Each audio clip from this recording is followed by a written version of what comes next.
Good afternoon. I'm Scott Carlson. I work at BeyondTrust. This is Thad. He works at Entisys360. I'm going to go into a whole conversation around securing the desktop, but before I do, I'm going to give Thad 2 minutes to tell you about Entisys real quick, because that's how it works. Hi, I'm Thad Morrow from Entisys360. We are a virtualization consulting firm, desktop and data center. We're actually the #8 VMware partner in the world, so we've been doing virtualization for a very, very long time. Top Citrix partner, been doing about 20 years. So we have a lot of experience in that area. We have about 60 engineers in the field, so we're primarily a consulting firm, integrator. We recently partnered with some of our, I'm going to be as fast as possible because you guys want to hear from him. These are some of the services that we offer. One of the unique ones that I think really differentiates us from, with the cloud perspective is we offer up a DaaS product, workspace cloud, so VDI in the cloud, whether it's in your cloud, public cloud, private cloud, and it's a very robust experience. It's not something that would be like a vanilla flavor or just very standard. We have offices all throughout California, and we recently partnered with BeyondTrust to look at their product for securing the endpoint inside Citrix. Scott will talk about it a little bit more because even though the desktop is, if you have a vulnerable desktop, it's still going to be vulnerable when you put it in Citrix, but now it's sitting in the data center. So, Scott? Awesome. So what I want to talk to you about the next 40 minutes or so is talking about desktop protection strategies. As hopefully you all know, we are at a security conference. The endpoint is the #1 entry point to breaching your enterprise. Over the last 5 years or so, all of the statistics from all of the studies, from all of the vendors and all of the literature show that between 80 and 90% of all of these breaches start at the endpoint. And this means somebody was phished, somebody got some malware, somebody shared their password with their teammate, somebody installed a piece of software that they thought would help them,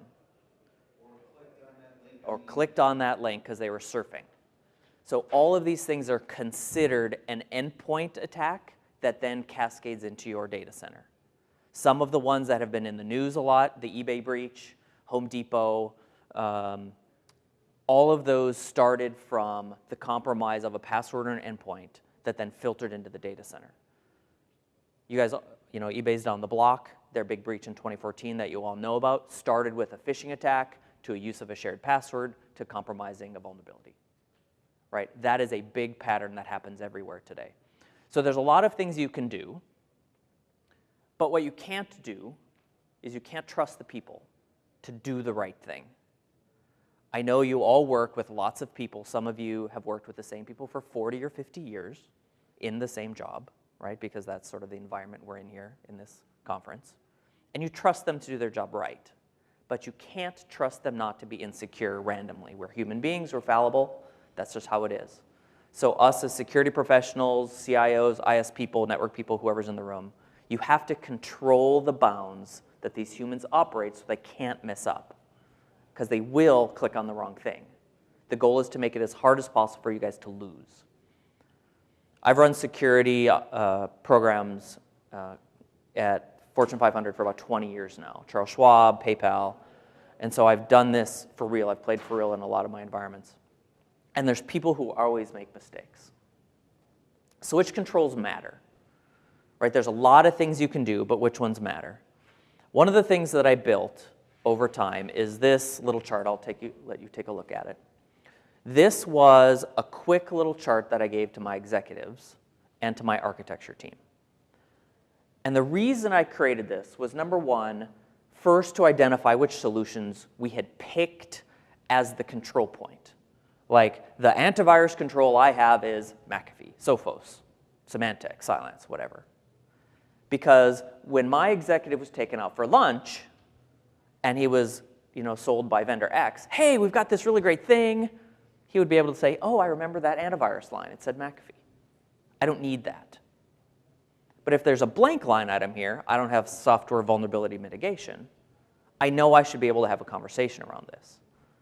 And to me, in all of my years as a security architect, looking at the CIS controls, the NIST controls, all these other controls, all of these things in here go part of being compliant in almost everything you need to be compliant with. PCI, NERC, FERC, HIPAA, what else we got here? Local California Gov regulations that were just released. You know, you have to do anti-malware. You have to detect when there's changes on critical machines. You have to investigate when there's a breach. You have to let your end user do password control. You have to have a solution for each of these line items. They are non-optional in our environments today. I'm not saying you can't have a manual control. That's fine. But you at least have to have a documented, written down thing that solves each of these line items.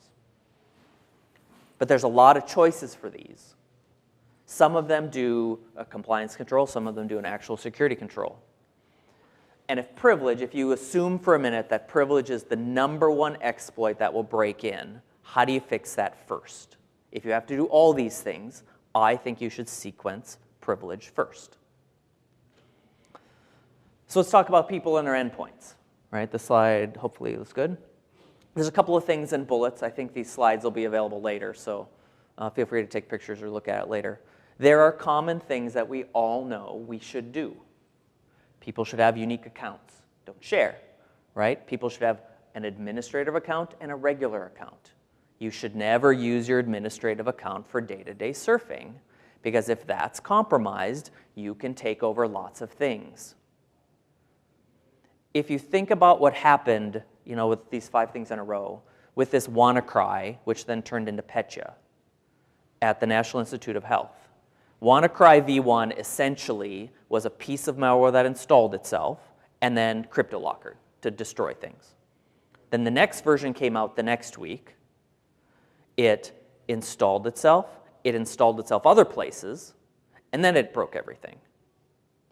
So then Petya came out, which is a reuse of that. It installed itself. It read all the cached passwords. Then it tried to log into everything it could, and then it started breaking everything.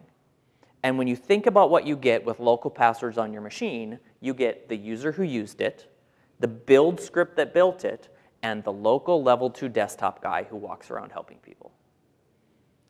That level 2 guy also can probably add you to groups in Active Directory, because that's his job. He walks over and helps when you have a problem.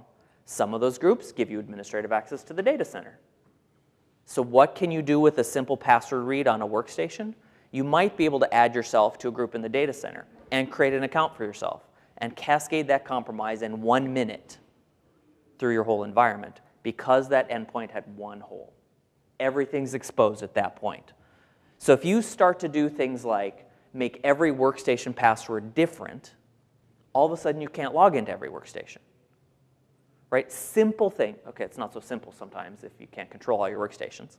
But they're conceptually simple, that you have to at least do these basic things to make it harder to lose in a minute. Right? I want to acknowledge that if a nation-state attacker attacked any of us, we would lose.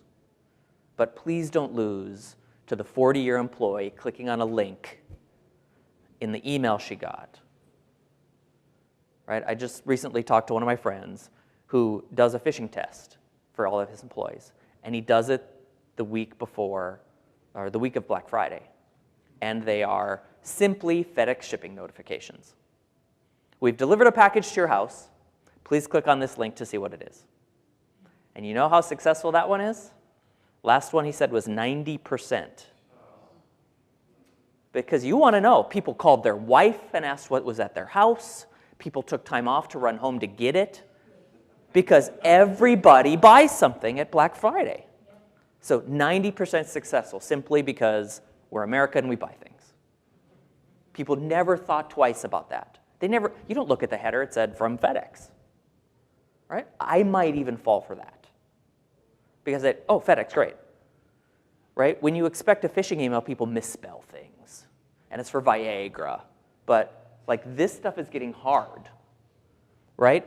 So if you do some of these simple things, you can protect against that. Because you would lose in a minute. If that was malware, and I understand many of you are from institutions who might not be able to patch all the time, your workstations could be older, you might not have the funding or the people, that vulnerability gets clicked, that takes over all your machines in a minute. I come out of enterprise, but I know a lot of the places that you work at also have people who answer the phone, right? Universities have registration people, hospitals have nurses and doctors and bill payers, enterprises have customer service staff, governments have, hey, what's my wastewater bill, right, whatever. These are people who have no business installing software on their endpoint. Their job is to tell you how much your bill is and take a payment, not to install the latest Firefox because they like it better than IE. They sit all day at this thing, and maybe they have for 25 years, and they're sick of it, so they installed Solitaire, or they downloaded the new game that their kid likes. They should never do stuff like this. So when you think about security, one of the things you can do is you can think about these business decisions that naturally lead you to a security answer. Hey, person in charge, should my wastewater phone answerer be able to install stuff on their machine? No. Great, thank you for that security decision, that I can lock that thing down tighter than Fort Knox. You don't have to give them all the details, you just need to communicate in the right way. So one of the things people ask me is, how about I just get rid of all the desktops? I'll give everybody a thin client, I'll take away completely, give them the iPads, then I don't need to fix anything. It's just the problem goes away. So let's do a desktop elimination project real quick. Throw away the desktops, buy some thin clients, install some kind of virtualization, move the desktop images up there, and then profit, right? But here's the thing, because humans are a little bit lazy, you're still going to get compromised because you moved your same vulnerable image into a cloud. You left the same applications there that haven't been patched in 12 years, and you left the desktop alone. You just moved it somewhere else to get rid of your physical maintenance problem of this. You life-cycled it somewhere else. You moved your vulnerable desktop into your data center, closer to your applications. So when it gets breached, it's a lot closer to get to the good stuff than it was before. So you can't simply do a virtualize it to fix the problem, because you just moved the problem somewhere else. So if you're doing a virtualization project, and I think it's a good idea to do it, you can't forget that you have to secure it even when you get it to where it's going. But what if you can do virtualization the right way? Right? Is it enough? Maybe. So let's talk about a quick Citrix example. Everybody knows what Citrix is. You can replace this with VMware, Red Hat, or Entisys, or whoever's. It's still a virtual thing running a desktop on top of it. I use this Citrix example. I built this pattern for Beyond Trust to secure Citrix. Here is what Citrix is. I don't like this picture, but it's a bunch of Active Directory stuff and a special access zone and a bunch of servers all running Windows. And on Windows, you install Citrix, and on Citrix, you install Windows. So Citrix is kind of a Windows sandwich. I just made that up, but that was good. Yeah. And if you think about what Citrix is if I'm in this group, I can log in and then launch this app, right? That's kind of how that works. But if I don't secure the account that can add people to things, then the attacker will just add people to groups and they'll log in and compromise it. So you have to protect a server like it's a critical thing. I would argue that the servers underneath Citrix needs to be the most highly available and the most locked down thing in your data center if you're relying on that to run your whole company. So you need a privileged thing on the servers themselves. But then what do you do with Citrix? Sometimes you publish an app, and that's pretty secure, unless the app is broke. But a lot of the time, you publish a whole desktop for people, and they work on it all day. Sometimes they keep it for a month. Sometimes it goes away when they leave for the day. And people have said to me, this is a dynamic desktop. They get it brand new every day, so it's secure because they can't get anything bad on it. And then I start to ask them, do they still get to surf the web? And the answer is yes. Do they still check their email from it? The answer is yes. How often do you patch it? Well, we roll a quarterly gold image. Did you guys know there's 1 billion new viruses a year? So divide that by a quarter. And that's how many new malware that could possibly attack that gold image that only gets revved once every quarter.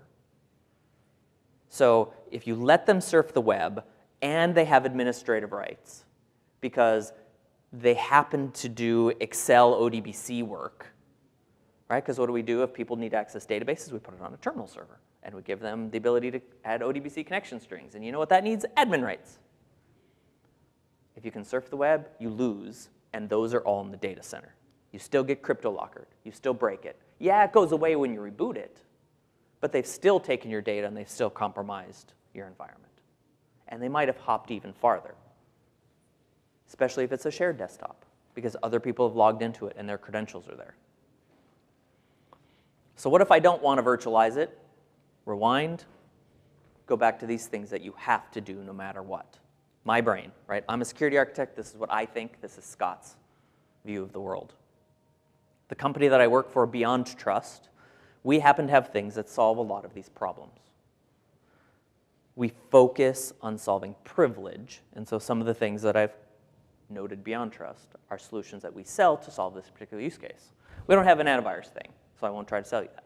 The other things, my sales guy can sell you that. But don't forget, you can make the most secure desktop as part of this protection strategy, but you can't forget about the stuff that kind of goes with it, right? There's a reason there's a SANS top 20 and not a SANS top 1. Right? People don't like the term layered security, but that's kind of what it is. If you think about the world very simply in 4 circles, you draw a big rectangle. Number 1, don't let people break in from the outside. Number 2, don't let your employee mess with something. Number 3, don't let everybody go in your data center because they don't all belong in there.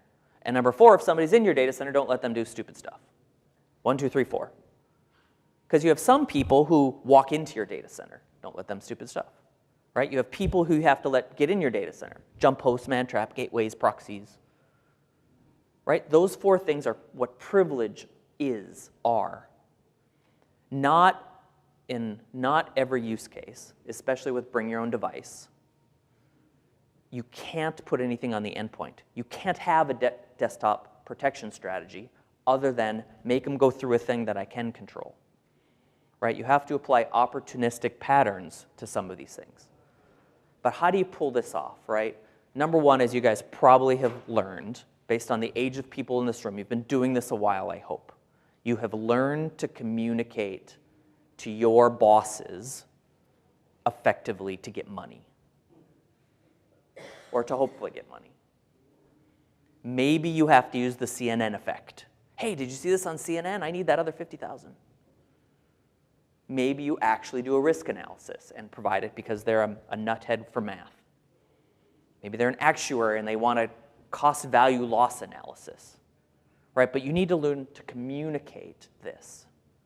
The thing about desktops is it's pretty well known in the world right now because of CNN and because of the reports. Most bosses, understand that you can get a piece of malware and you lose really fast. The whole healthcare thing in Europe really woke a bunch of people up. Holy crap, people couldn't have surgery. I better pay attention now. You might not have the money to fix it, but they at least acknowledge that it could happen. And if you can find the right way to communicate, maybe the money that was for something else will pivot to you to go first. That's kind of my goal. Sequence this first by communicating effectively. Don't talk like a security person. Don't say, oh my gosh, the multiple Microsoft vulnerabilities this quarter has skyrocketed due to Patch Tuesday. And if we don't get that under control, then all of our desktops will be 90 days out of compliance, and we don't know what we're going to do. None of that solved any business problem in anybody's brain. So change that to, do you know that we get attacked 25,000 times a day according to our firewall? There have been 25 million new pieces of malware out in the last 2 weeks. And the metrics today show that if you put a Windows machine on the internet, it will get malware in 8 minutes. That's a real fact. If you install it from CD and put it out there with last quarter's fix, it would compromise in 8 minutes.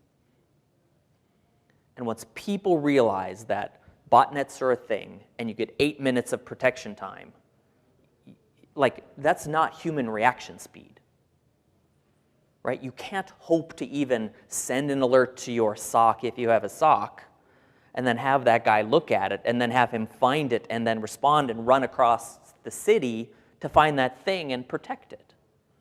That's like a day and a half, not less than 8 minutes. I don't know what matters to you. You're from a lot of different companies, govs, counties, cities. I don't really know who all is here. You might share the same types of crown jewels in your environment. I'm guessing most of it is citizen data, maybe their healthcare stuff.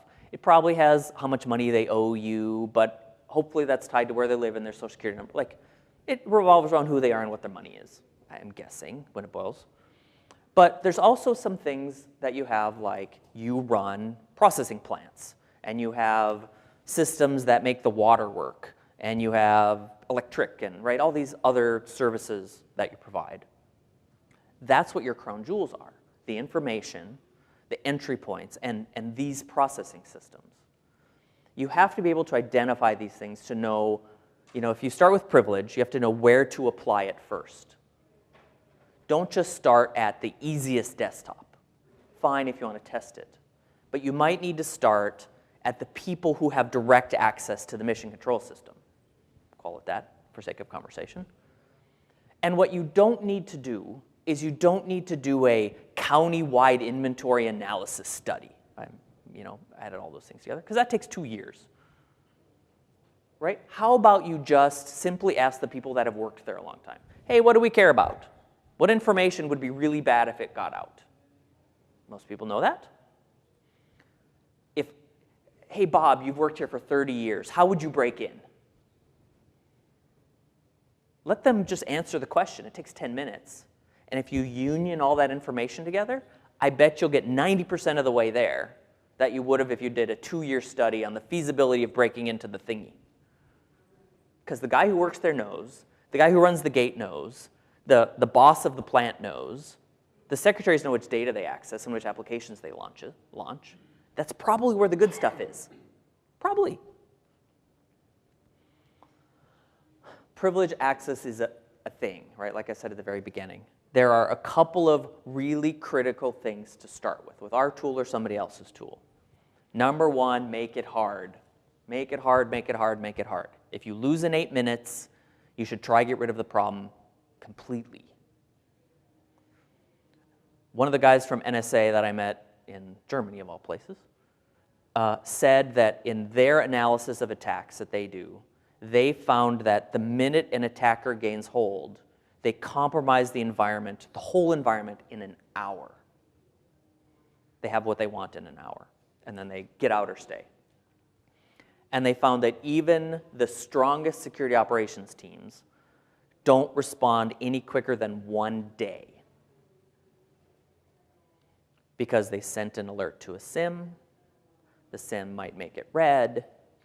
They slog through all the red tickets every day, and eventually they get to the one that night that was some big compromise in the morning. Right? And a lot of the things we monitor for is somebody got a virus, somebody logged into the wrong place, they walked into the wrong room. Those don't really cause any damage, but privilege misuse does. The things you need to think about are, it's not on this slide. Scott has never logged into this server before, and he's never done it from his house. Maybe I should call him and see what's going on. Like, people who work for this county don't ever VPN in from out of the state. So maybe it's really scary that you're working on this thing from Arizona or China or wherever.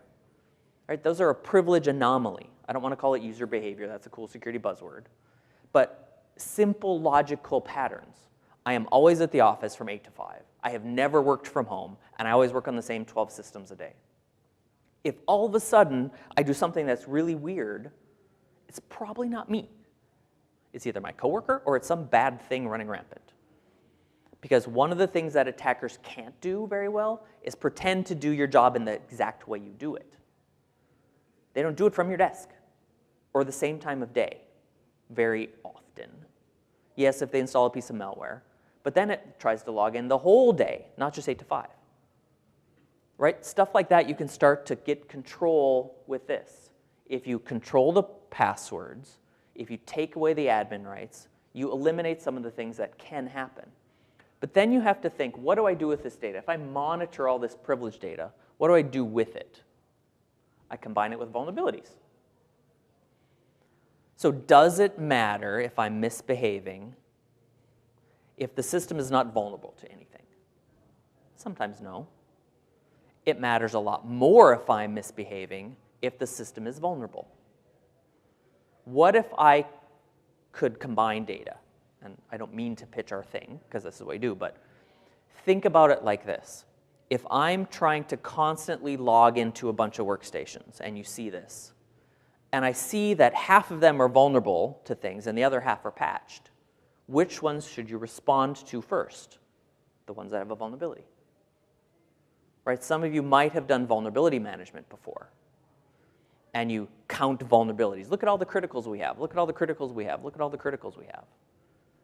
But you should probably think about the things that are exploitable. There is an exploit in the wild, and this machine has this exploit, and we see somebody's account actively trying to log into this thing. Those three things to me are red alarms. A human better run over there. Or you just shut the account off. Right? What do we do when you get a virus? You unplug the machine and turn it off. We should think about, what do we do if we have a critical vulnerability? Pull that machine out of there. Why not? Okay, if it's super critical, don't do that. But like, you can usually deal with the loss of a machine that's super critical. If an account that a human uses to do maintenance is acting weird, turn it off. Right? We do this in customer service. You committed fraud, you can't come to work today. Your account is weird, I'm going to turn it off. I'm the sysadmin, I have access to everything, and my account's off. What I'm going to do, I'm going to call somebody. Hey, why is my account off? Oh, we saw it doing something weird. We shut it off. We knew you'd call us. Let's talk about what it was doing. I'm sorry your change ticket is delayed 2 hours. Right? Think about the ramifications of turning off human privilege accounts. There's almost never one. You irritate the person a little bit. Human irritation is a lot better than you getting compromised because that account kept getting misused while you were doing research. Turn the thing off.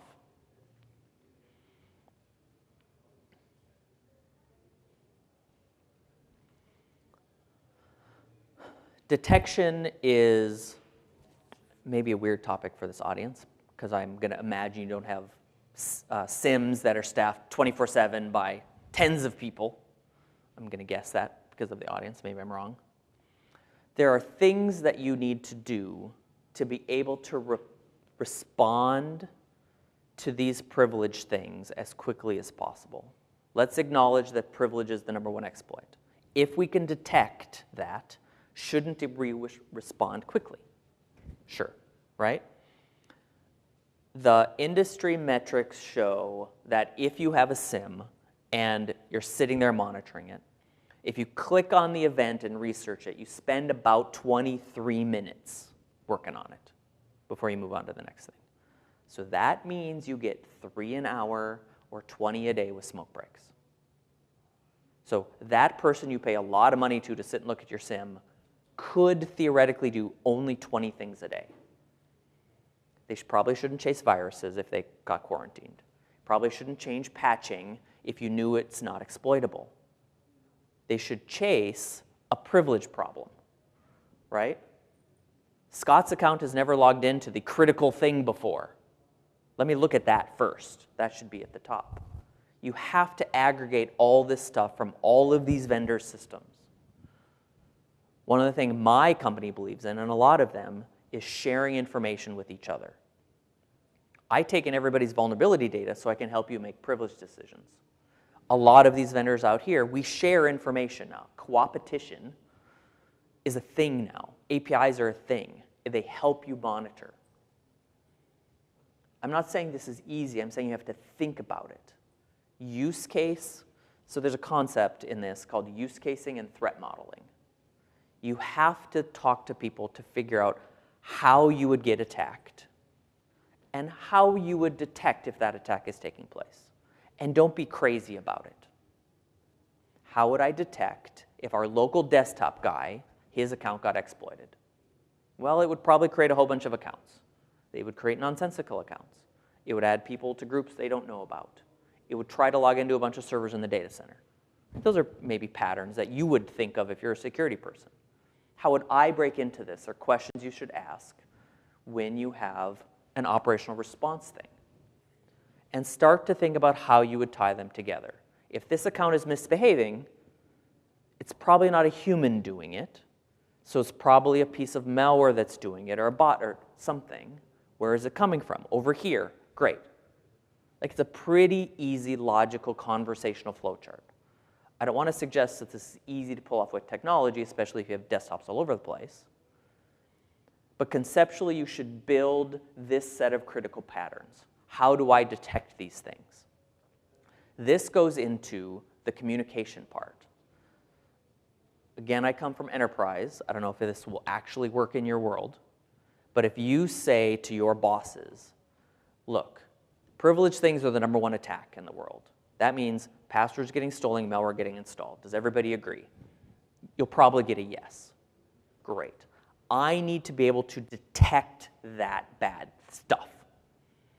Just like we detect bad things at a bank, bad things at the control plant, bad things at the sewer. I need to detect the bad. Does everybody agree? Yes. Okay. Here's how I'm going to do this. I'm going to turn on all the logging. I'm going to buy a couple tools to enforce, and I'm going to send them to one place. Does that sound good? Yep, that's what you do in a control factory, right? You have a control room, and it all goes on a dashboard, and somebody sits in the central place. The concept is the same. Now I need a little money to develop a couple of rules. We're going to start with the top 20. How do I grab an endpoint that's misbehaving, somebody with privilege that's misbehaving, and I know a password? I need to solve these use cases. Do you agree that this is critical? If this is the #1 attack and you understand the concept, how do we get money to pull this off? See, that's a conversation these people can understand. And what you just layered is, I have all these things that I need to figure out. You understand what the goal is now. The goal is to see it all and react, just like any other system they've ever seen in their career. Tax people do this, business people do this, actuaries do this. They all check for anomalies. Privilege anomalies are the same way, right? You can even do things like, I don't know if they do it, but filtering and monitoring outbound traffic, right? Most people probably know what a proxy is. It blocks porn and stuff, right? Most of those tools, even if they block nothing, will detect a malicious site, and it will block malware. Like, that's the minimum thing you can turn on. So why not, in the sake of this, if Scott is a known administrator and high risk, and I just triggered a malware site alert, to save your butt, just turn my account off. And I should know as administrator, whoa, I triggered an alert, I've just lost my privilege access for a while, for the sake of saving the company. I can get it turned on when I'm clean again, just like a workstation. My privilege is clean again when I prove it hasn't accessed anything, I haven't been compromised, I don't have malware. By layering these tools, you can start to control this problem about privilege. That's it. So when you go back and layer this, I'm going to go back to this. I should have put this again last. Come on. One more. This. When I start talking to people about where do I even start? What do I buy? What do I need? Right? There's a lot of people who can't grasp the grandiose nature of all this stuff. So what I want to recommend to you, if you all can agree with my assertion that endpoints are really critical, is you should start thinking about, do I have controls that I can name in each of these line items? Do I know how many I have? Do I know where they're installed? Do I know if they actually work? And do I know how to fix it if it's broken? Because one of the other things that's super important about this is that you don't just buy it and walk away. You don't just install it and walk away. There's like 5 phases of a security tool. You buy it, you install it, you make it work, you configure it to do the right thing, and then you operationally monitor it forever. How do you know your firewall's broke? Well, you should maybe test it. How do you know that an antivirus thing works? There's a little file. You can send it every once in a while so it detects. Right? If you have security tools like, I don't know, an anti-malware thing, pick a workstation and have it download the malware test file every hour. If it ever doesn't send you an event, you know it broke. Far too many times in crazy environments, I hear, sorry, we can't look what went on because the logs don't work. We didn't notice they turned off. We didn't see the firewall failover because the logs were turned off. I didn't notice it didn't download the new malware file. That's why I got compromised. So pick these tools, list them, and know they work. Not you, but make sure your organization has somebody who can say, yes, I'm the antivirus guy. I know it works because. And if you're the boss, dig a little into the because why. Really, you know it works, why? Well, because okay, let's try again. How many machines do we have? 15,000. Okay. How coverage are we? 90%. Okay, so I have 1,500 machines that don't have this on it? Yeah, but you said 90% was success last time, right? So you know that it works on 90% of your environment, and you have 1,500 machine exposure that you could get attacked by. Simple, what are you doing with the 1,500? Oh, we don't know. Well, how about you get a bunch of people to walk around and install the update? And at the end of it all, fix the problem. And you can't fix the problem unless you identify it. And so back to the whole point about this, securing the endpoint. All this stuff goes into securing the endpoint, but not just this. If you virtualize it, you have to protect it there too. And even if you protect it, you have to do all that stuff around the edge to know if it's vulnerable to new attacks, or if there's operational response you need to do if something bad happens. And that, I think, is how you protect the endpoint. So I'm happy to take any questions right now or up here later. Thank you very much.